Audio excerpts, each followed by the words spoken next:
할렐루야. 제가 미국에 와서 접하게 된 독특한 시장 두 개가 있어요. 하나는 거라지 세일이고요. 또 하나는 경매 시장입니다. 전자는 주로 헌 물건을 싸게 거래하는 시장으로 경험해봐서 아시겠지만 싸도 너무 싼 그러한 시장입니다.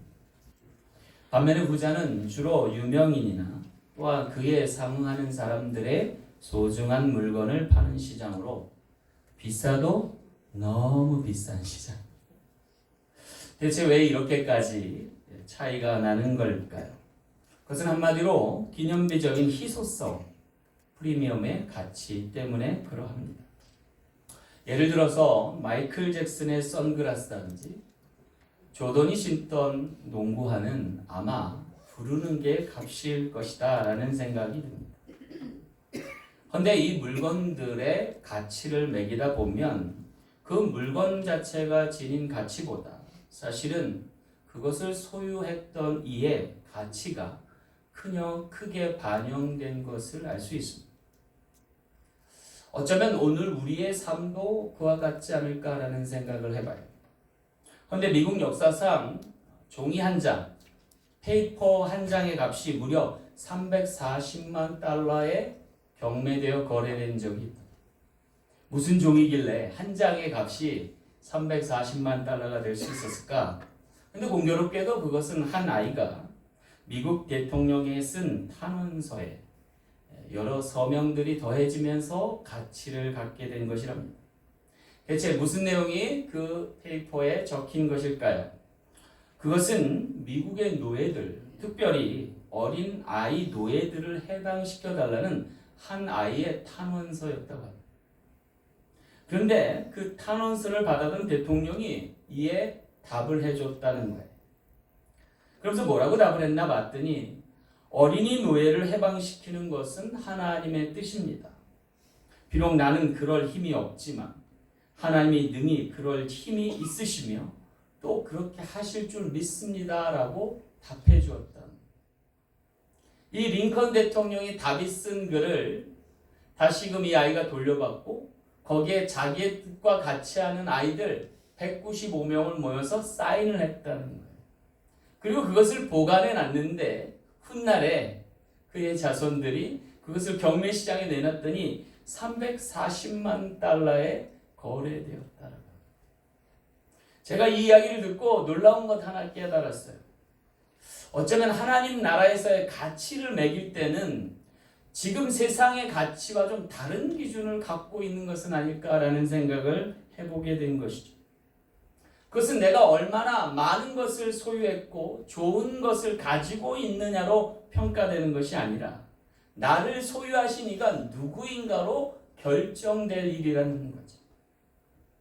다시 말해서 우리 그리스도인의 가치는 나 자신에게 있지 않고 나를 속하게 하신 주님께 있음을 고백할 수 있는 저와 여러분 되시길 간절히 소망합니다. 나는 보잘것없고 나는 연약하기 그지없지만 나를 택하여 부르시고 세우시며 사용하시는 이가 놀라운 분이시기에 나의 가치가 다르게 평가될 수 있음을 고백하는 겁니다. 오늘 본문 말씀에 그 주님께 붙들린 사람들, 그 주님 앞에 쓰임받은 12명의 제자들을 소개하고 있어요. 그리고 그들을 세우시며 파송하시면서 주님께서 뭐라고 말씀하셨냐면 천국이 가까이 왔다. 그들로 인하여 천국 문이 열리게 됐고 그들 통해서 하나님의 다스림이 실현이 됐고 그로 인해서 놀라운 세상에 변화가 일어났음을 선포하고 계시다라고.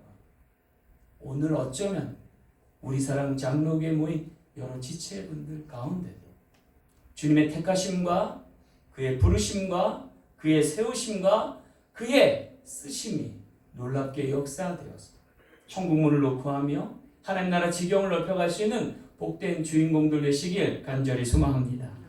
자, 그렇다면 오늘 우리 몸된 재단이 하나님의 나라가 되고 그의 다스림 가운데 권속이 되면 어떠한 놀라운 변화가 있을까요? 오늘 말씀을 통해 귀한 깨달음 얻는 저와 여러분 되시길 간절히 소망합니다.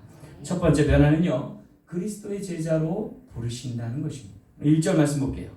예수께서 그의 12 제자를 부르사 그랬어요.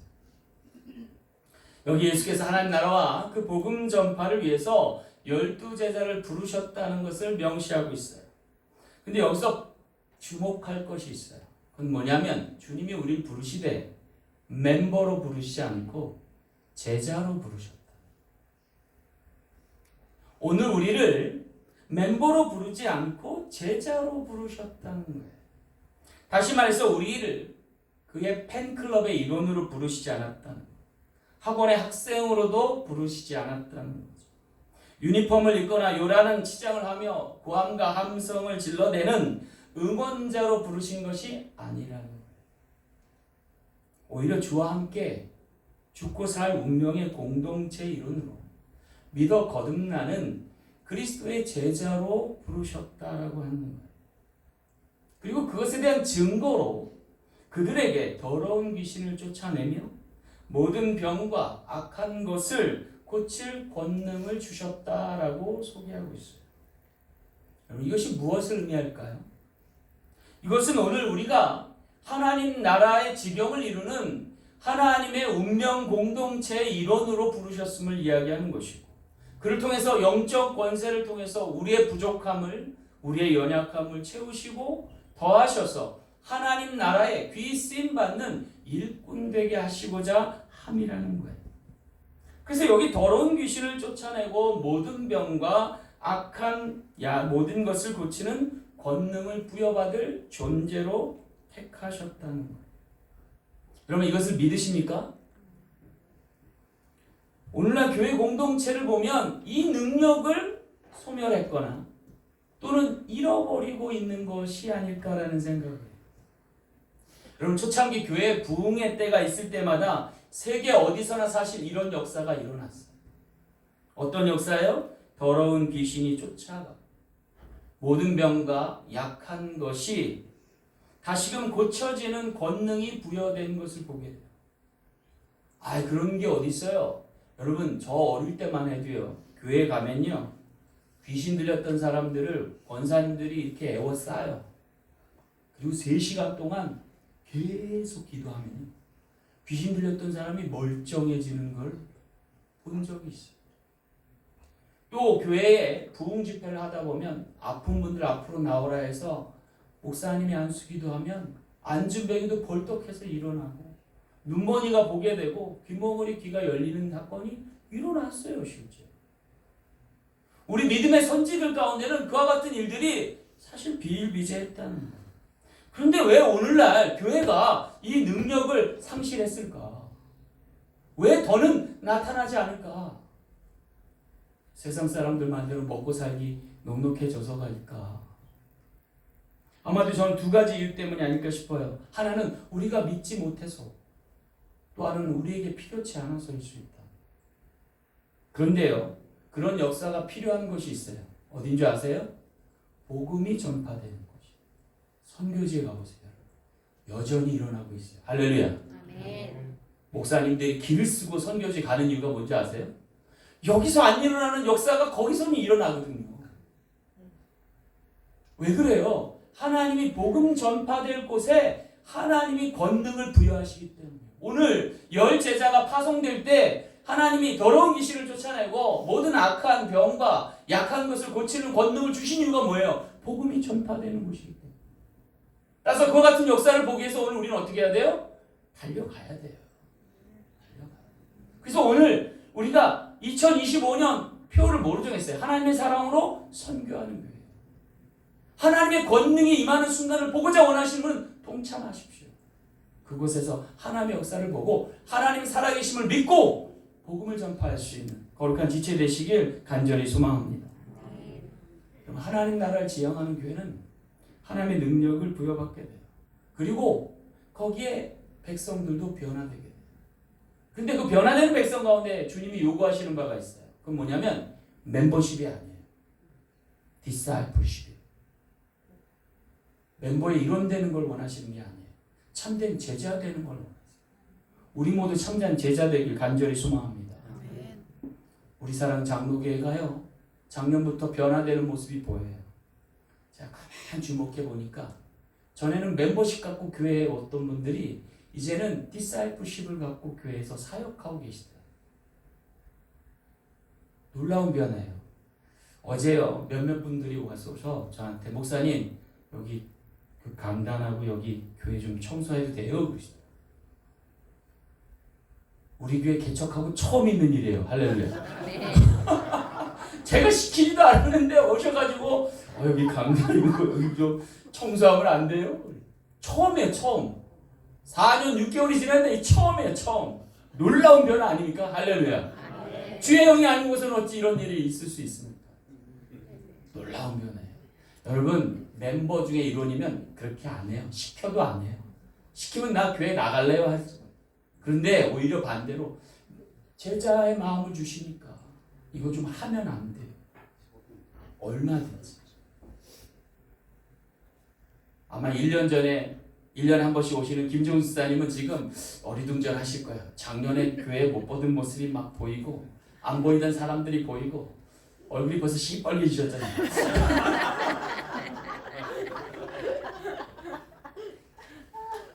여러분 교회는요 제자 삼는 데예요. 처음엔 멤버가 될지 모르지만 시간이 지나고 은혜를 받으면 제자로 거듭나는 저와 여러분 되실 간절히 소망합니다. 여러분 이러한 놀라운 변화는 어떤 변화예요? 교인이 성도 되는 변화. 새 신자가 헌신자가 되는 기회. 여러분 무슨 차이예요? 여러분 학생과 제자 차이예요. 여러분 학생은요 학원에도 있어요. 그러나 제자는 항상 스승이 있어요. 여러분 지식만 전달하면 학원이에요. 그러나 인격까지 양성하면 학교예요. 몸된 우리 사랑 장로교회가 하나님 나라이기도 해요.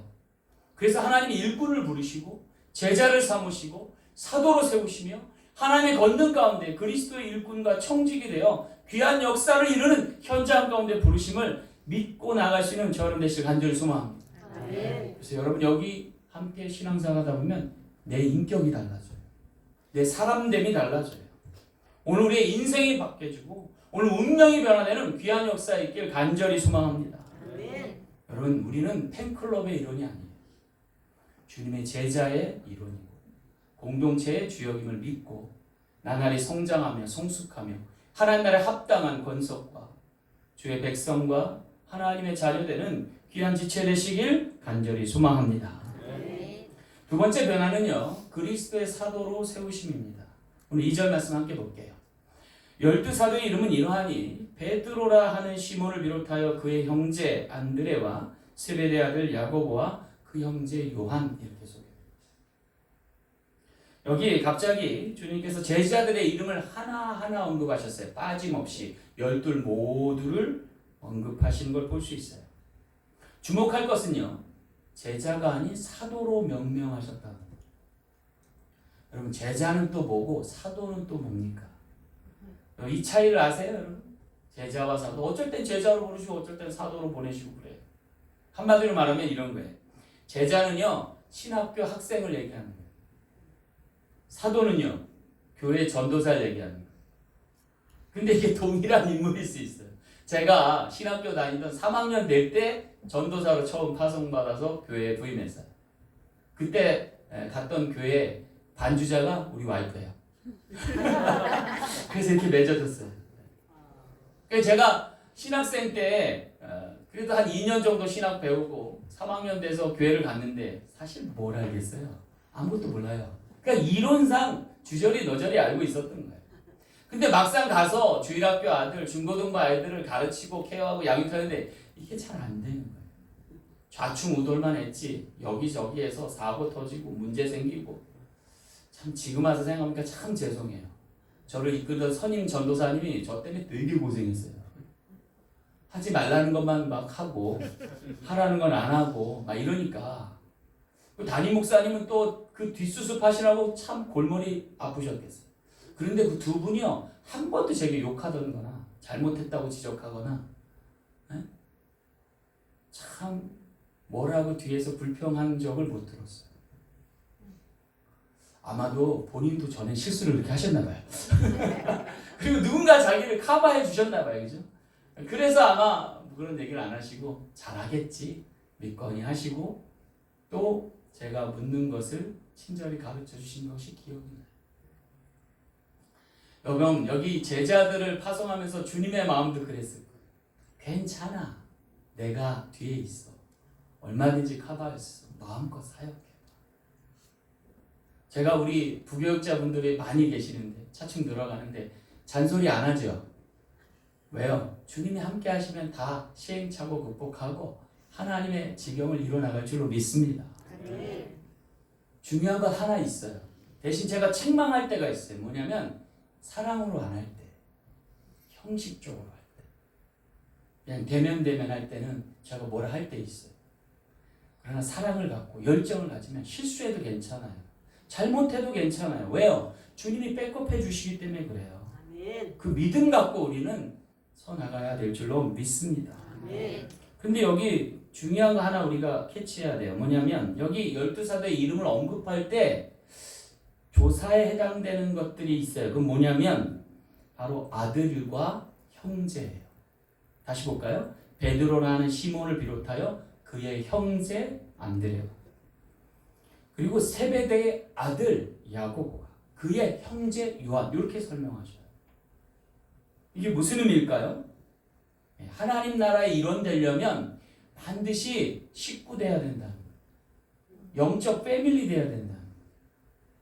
그래서 아들 되고 딸 되고 형제 되고 자매 돼야 한다는 거예요. 이건 혈육만으로 얘기하는 게 아니에요. 하나님의 뜻 안에서 혈연 공동체 이상의 가족, 멤버십 이상의 것을 요구하신다라고 하는 거예요. 그럴 때 그에게 하나님 나라가 도래하고 그리고 하나님의 일들을 일할 수 있는 역사가 일어난다는 거예요. 사랑으로 기반하지 않으면 못할 일이 사역이라는 얘기예요. 그래서 그 면면들을 부르시면서 누구의 아들, 누구의 형제라는 거예요. 오늘 우리가 당당한 크리스찬 되기 위해서는요, 주님과 형제 자매 되어야 될 줄로 믿습니다. 그리고 하나님 아버지를 모시고 우리가 사역할 때 더러운 귀신을 쫓아내요.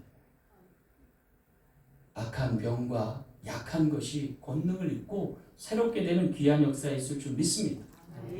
실족했던 베드로를 불러서 주님이 뭐라 했어요? 너 이 모든 사람보다 나를 사랑하니? 라고 물으셔요.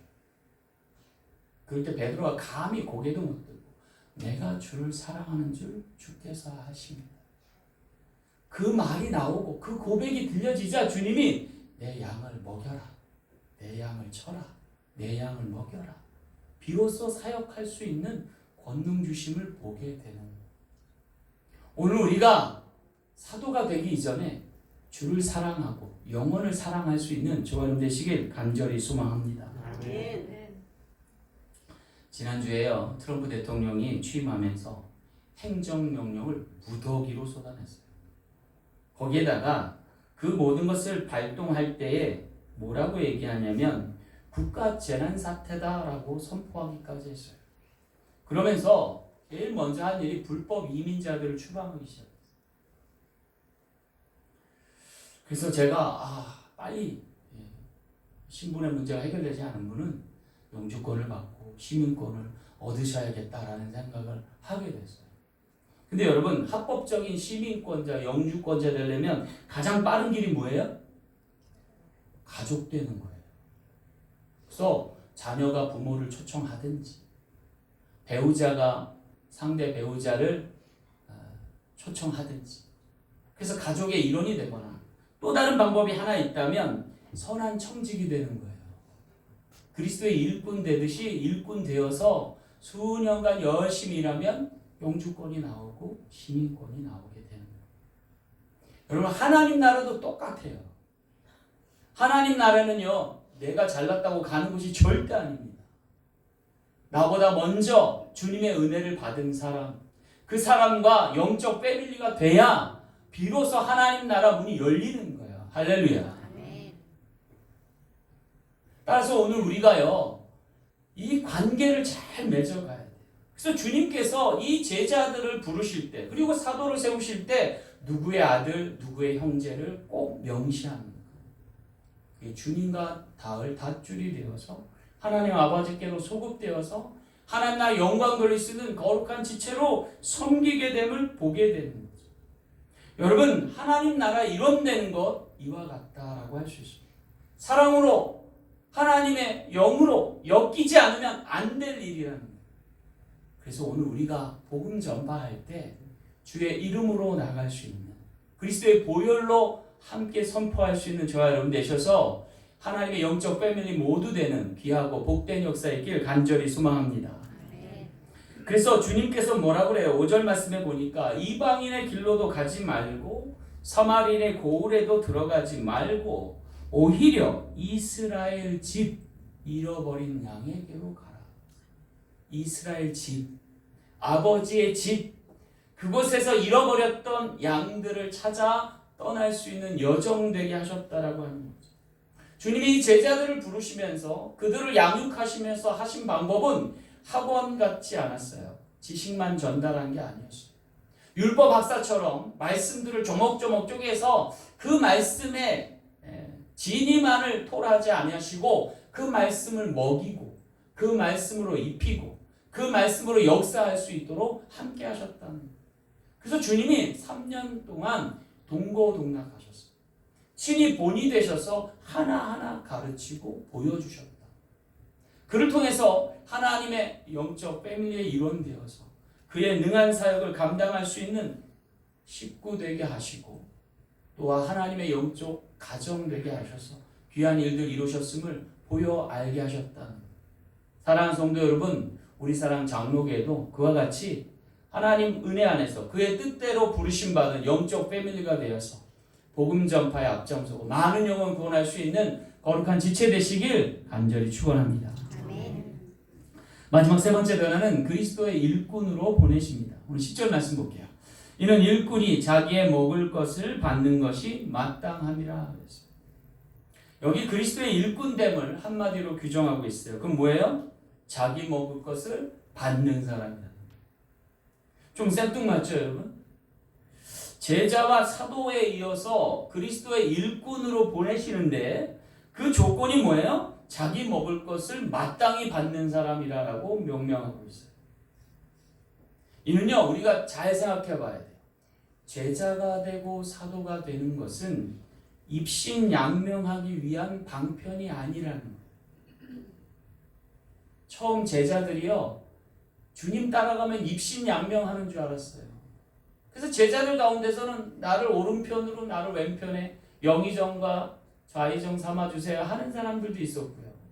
베드로 같은 경우에 주님이 십자가 지고 간다니까 어디를 붙잡았는지 붙들고 간하면서 그럴 수는 없음입니다 이렇게까지 한다. 주님이 뭐라 그래요? 사탄아 내 뒤로 물러가라. 하나님의 나라는 하나님께서 부여하신 자는 그런 거 아니라는 거예요. 그럼 뭐예요? 오늘 여기 나와 있어요. 일꾼이 자기의 먹을 것을 받는 것이 마땅합니다. 품꾼의 하나를 얘기하는 건 아니에요.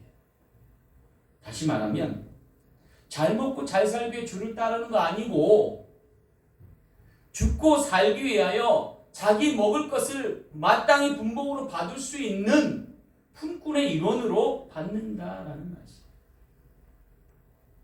여러분, 교회에 잘 먹고 잘 살려고 그 방편과 지혜를 얻으려고 왔다면 잘못 오신 거예요. 교회를 온 이유는요, 내 영혼이 죽지 않고 살기 위해서예요. 살되 주님과 함께 영원히 살기 위한 길을 모색하고자 온 거예요.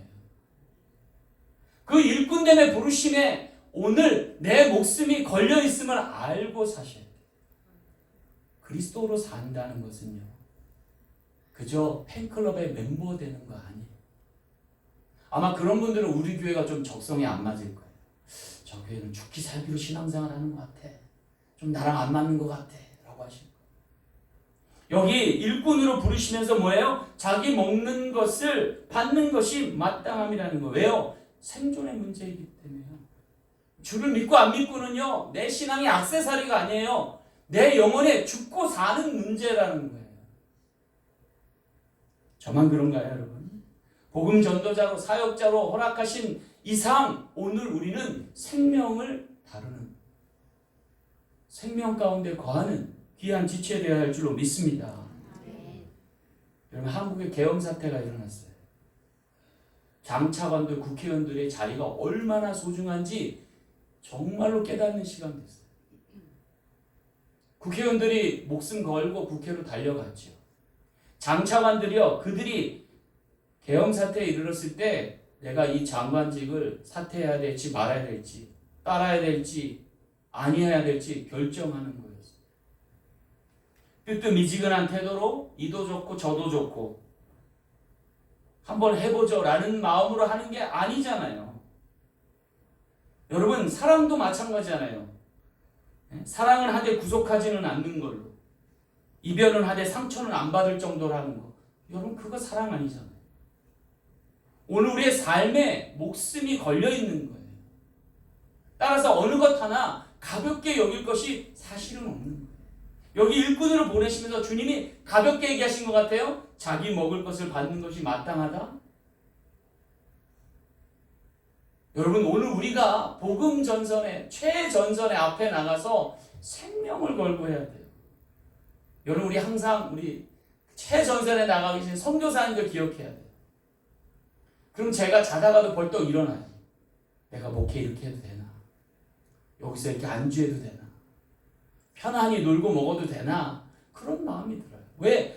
저 선교지에 가신 분들은 오늘도 목숨을 놓고 주님 명하심을 따르기 위해서 최선을 다하시기 때문에 우리가 그 일꾼들을 보냄에 있어서 오늘 우리가 전력을 다해야 될 줄로 믿습니다.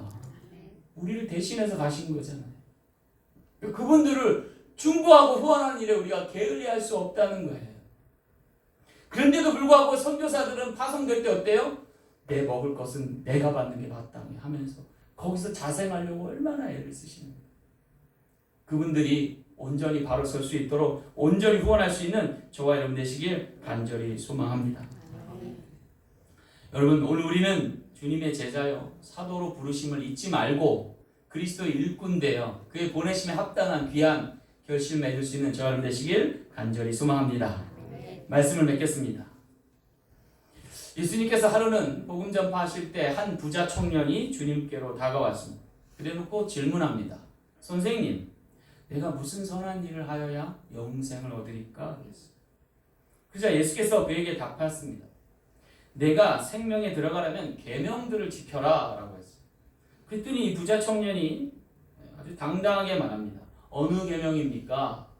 그래서 주님이 살인하지 말고 간음하지 말고 도적질하지 말고 거짓 증언하지 말고 너 내 부모를 공경하고 내 이웃을 내 자신같이 사랑하라 라고 명해줬어요. 그랬더니 이 청년이 답하기를 이 모든 것은 내가 지키어 싸운데 아직도 무엇이 부족하니까 라고 되물어요. 그저 예수께서 답하시기를 가서 네 소유를 팔아 가난한 자들에게 주라.